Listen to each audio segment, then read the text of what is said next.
আসসালামু আলাইকুম। প্রিয় জুলাই জনতা, আপনাদের কাছে আজকে এই স্টেজে শতাধিক পরিবার, শহীদ পরিবার উপস্থিত ছিলেন। আমার প্রত্যেক শহীদ পরিবারের বাবা এবং মা, আমি আপনাদের অক্ষম সন্তান, আপনাদের পায়ে হাত ধরে মাপ চাচ্ছি। আপনাদের সবার কথা আমি শুনতে পারি নাই। বাবা, আমি কোনো রাজনৈতিক দল না, আমার পরিবারের কেউ শহীদও হয় নাই।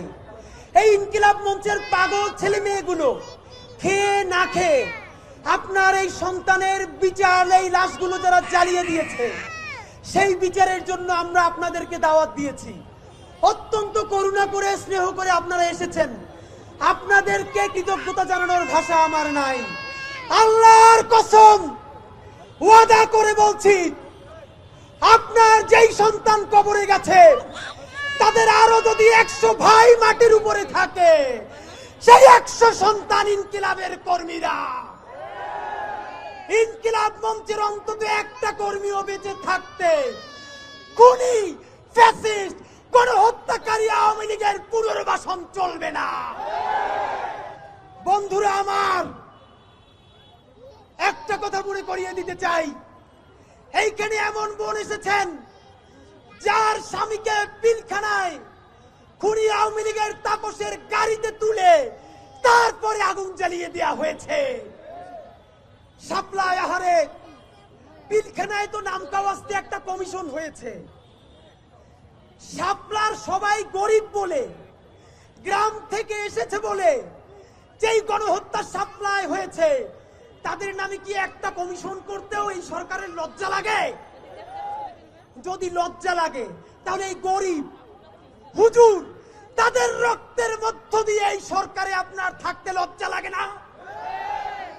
বন্ধুরা আমার, বিএনপি কে বলতে চাই, আপনাদের হাতে ধরি, পায়ে ধরি, শহীদ জিয়ার বিএনপি কে দিল্লির দাস হতে দিব না।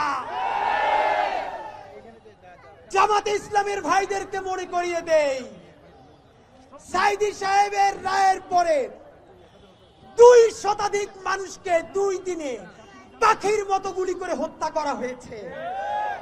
শুধু হত্যা করা হয় নাই, পাখির মতো স্তূপ করে নারী পুরুষের লাশগুলো রাস্তার পাশে রাখা হয়েছে।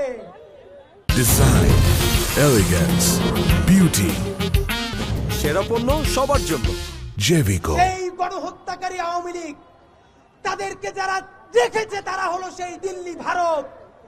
জামাতে ইসলামী স্পষ্ট মনে রাখেন, সাইদি নিজামীদের জামাতকে ভারতের দাবিদার হতে দিব না। এনসিপির ভাইয়েরা মনে রাখো, শত শত জুলাইয়ের রক্তের মধ্য দিয়ে নেতা হইছো তোমরা। যদি এই জুলাইকে বেঁচে দিয়া দিল্লির দাসত্ব করে ক্ষমতায় আসতে চাও, হাসিনার চেয়েও ভয়ানক পরিণতি হবে। 100 মানুষ মাত্র হাত তুলবেন, একটা কাজ বলবো। সারা বাংলাদেশ থেকে, প্রত্যেকটা বিভাগ থেকে আজকে এখানে লোক এসেছেন। শহীদ পরিবারের সন্তানদের মধ্য থেকে আমি তাদের অনুমতি নিয়ে আপনাদেরকে একটা কর্মসূচি ঘোষণা করতে চাই। মনে করিয়ে দেই, 36শে জুলাই হতে আর মাত্র 103 দিন বাকি। এই সরকার কি আমরা খাল কাটার জন্য আনছি? নদী কাটার জন্য আনছি? এই গাড়ির হর্ন বন্ধ করার জন্য আনছি? গাড়ির হর্ন বন্ধ করে আর মানুষের নিঃশ্বাসের হর্ন বন্ধ হয়ে যায়।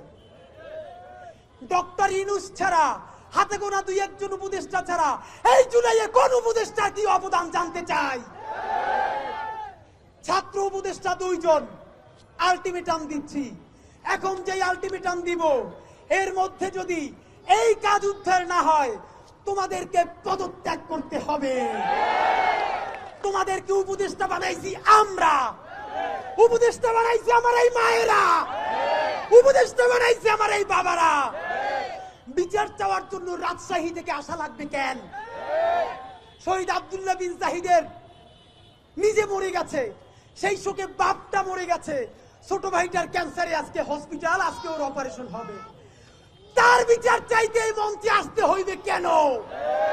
আমার মা বলছে আরে লাশের স্তূপের মধ্যে হাতটা তখনও নড়ে মরে যায় নাই, তারাও জ্বালাইয়া